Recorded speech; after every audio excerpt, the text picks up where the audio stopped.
Assalamualaikum warahmatullahi wabarakatuh. Selamat pagi anak-anak ibu, bertemu kembali dengan Ibu Astri Wijayati dalam pembelajaran kimia. Nah, pada kesempatan kali ini kita akan belajar hukum kesetimbangan dan tetapan kesetimbangan. Adapun tujuan pembelajaran kita pada pagi hari ini yaitu yang pertama, siswa mampu menjelaskan hukum kesetimbangan dan tetapan kesetimbangan. Lalu yang kedua, siswa mampu menentukan tetapan kesetimbangan berdasarkan konsentrasi. Yang ketiga, siswa mampu menentukan tetapan kesetimbangan berdasarkan tekanan parsial. Lalu yang keempat yaitu menghubungkan KC dan juga KP. Adapun kita simak penjelasan berikut ini. Hukum kesetimbangan. Hasil kali konsentrasi setimbang zat di ruas kanan dibagi dengan hasil kali konsentrasi setimbang zat di ruas kiri. Masing-masing dipangkatkan dengan koefisien reaksinya mempunyai harga tetap pada suhu tetap. Tetapan kesetimbangan konsentrasi atau KC. KC yaitu hasil kali konsentrasi produk pangkat koefisien masing-masing dibagi hasil kali konsentrasi reaktan di pangkat koefisien masing-masing. Ingat, yang dicari hanya gas dan aqua. Tetapan kesetimbangan konsentrasi. Untuk reaksi kesetimbangan Ma ditambah Nb setimbang menjadi Pc ditambah Qd, berlaku rumus KC sama dengan C pangkat P dikali D pangkat Q dibagi A pangkat M dikali B pangkat N. Tetapan kesetimbangan tekanan parsial atau KP. KP yaitu hasil kali tekanan parsial gas hasil reaksi atau produk pangkat koefisien masing-masing dibagi hasil kali tekanan parsial gas hasil pereaksi atau reaktan di pangkat koefisien masing-masing. Ingat, yang dicari hanya wujud gas. Rumus KP. Untuk reaksi kesetimbangan gas 2A ditambah B setimbang menjadi 2C, maka tetapan kesetimbangan tekanannya KP sama dengan PC pangkat 2 dibagi PA pangkat 2 kali PB. Ayo mari kita lihat contoh soal berikut ini.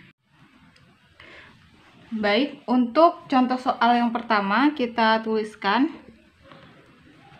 N2 dalam wujud gas ditambahkan 3H2 dalam wujud gas ya akan setimbang 2NH3 dalam wujud gas. Ingat, untuk KC sendiri, maka yang dicari atau yang ditulis hanya dalam wujud gas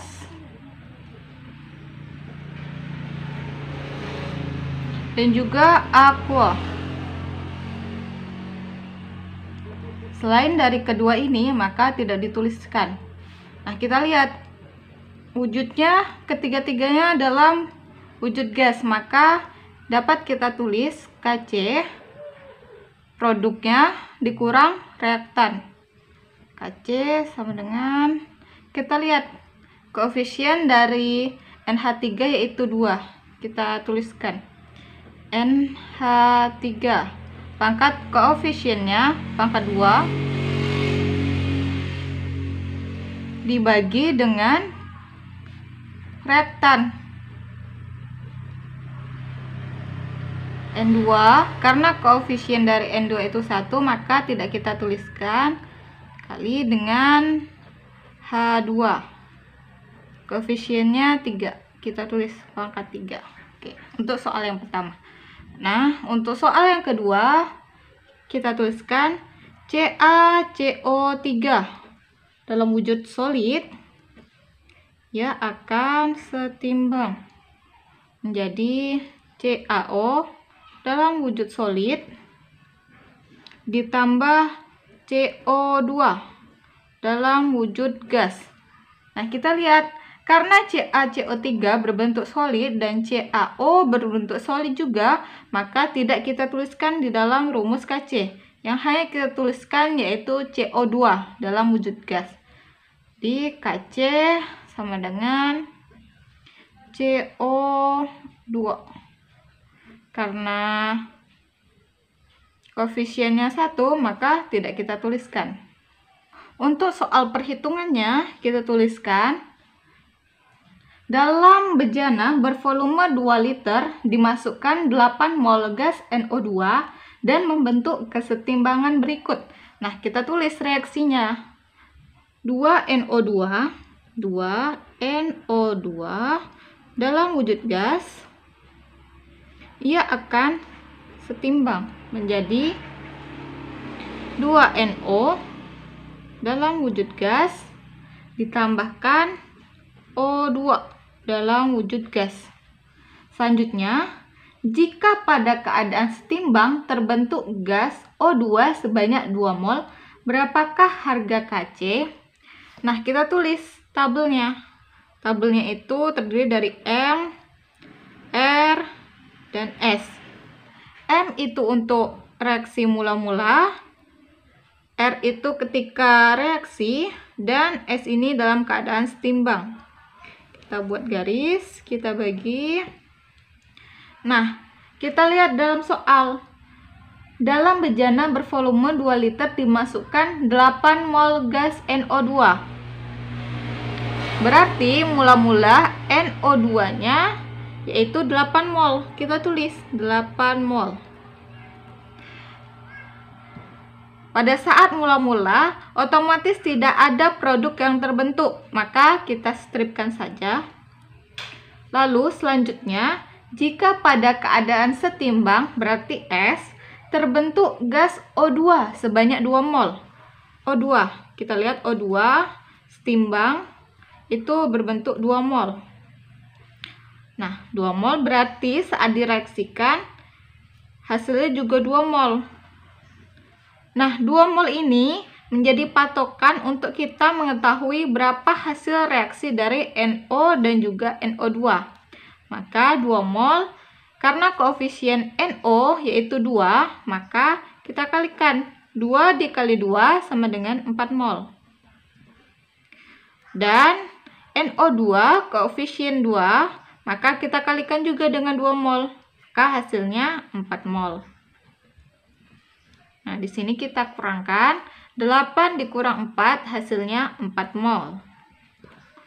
Ini karena tidak ada hasilnya, tadi kita langsung turunkan saja 4 mol. Nah, sampai sini sudah. Setelah itu kita akan mencari molaritas dari masing-masing senyawa ini. Kita cari molaritas dari NO2. Rumusnya yaitu mol per volume. Nah, volume diketahui tadi volumenya yaitu 2 liter. Maka kita masukkan saja berapa molaritas dari NO2? Molnya 4 mol dibagi 2 liter. Maka hasilnya 2. Lalu kita tulis lagi molaritas dari NO. Mol per volume. 4 mol dibagi 2 volume. 2 liter. 2. Lalu molaritas dari O2. 2 mol. Mol per volumenya 2 liter. 2 liter. Maka didapatkan hasilnya 1. Nah, setelah itu kita masukkan ke rumus Kc. Karena wujud dari senyawanya adalah wujud gas, maka dapat kita tulis ke semua senyawa ini. Kita tulis NO. NO-nya tadi molaritasnya 2. Kita tulis saja NO pangkat koefisien pangkat 2 dikalikan dengan O2. Karena koefisiennya 1, maka tidak kita tuliskan per reaktannya NO2. Kita lihat koefisiennya 2, kita pangkatkan 2. Maka kita tulis molaritas dari NO yaitu 2. Kita pangkatkan 2. Lalu molaritas dari O2 itu 1 per molaritas dari NO2 yaitu 2, kita pangkatkan 2. Maka hasilnya 2 pangkat 2, 4, dikali 1 per 4. 4 per 4. Hasilnya KC kita dapatkan hasilnya 1. Untuk contoh soal dari menentukan tetapan kesetimbangan KP, kita buat terlebih dahulu soalnya. 2NH3 dalam wujud gas, ia akan setimbang membentuk N2 dalam wujud gas ditambah 3H2 dalam wujud gas. Ingat, untuk tekanan parsial sendiri, maka yang dicari hanya dalam wujud gas. Selain daripada gas, maka ya tidak akan dicari.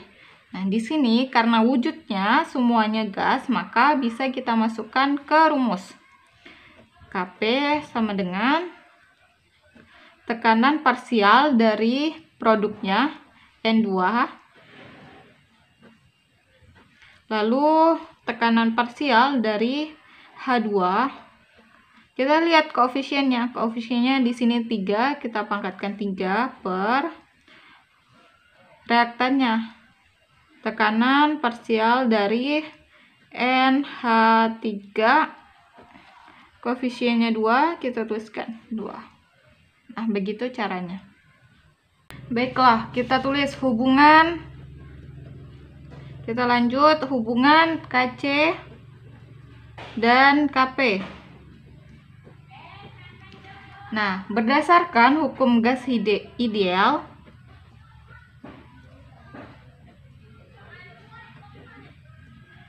dapat ditulis persamaan KP sama dengan KC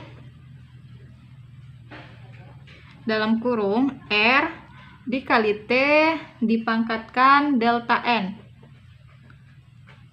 dengan keterangan R ini untuk tetapan gas.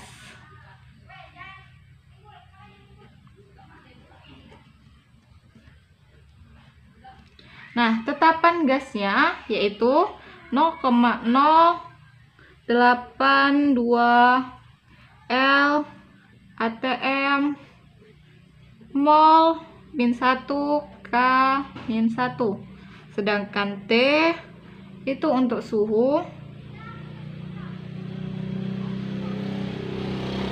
dalam derajat Kelvin, dan juga delta N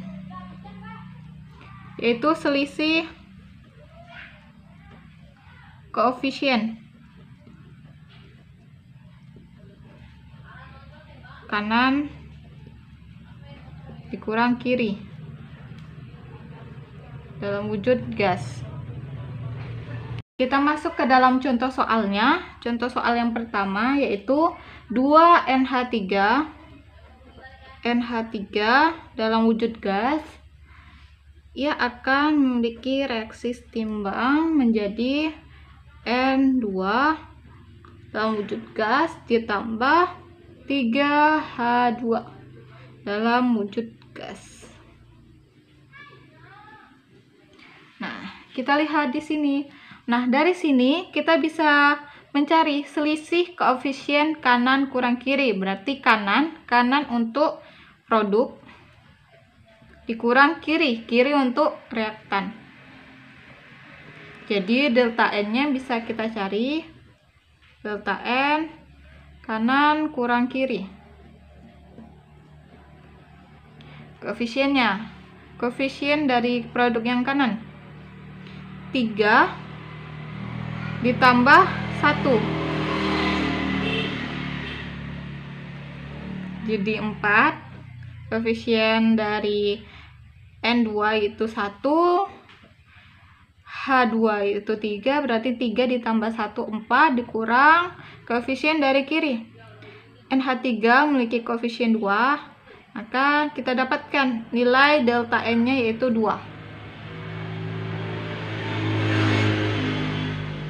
Nah, dari delta N ini, maka kita masukkan ke dalam rumus. KP sama dengan KC R dikali T dipangkat delta N.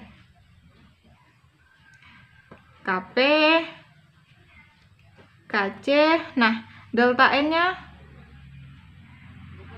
pangkat 2, berarti dapatkan RT pangkat 2. Seperti itu.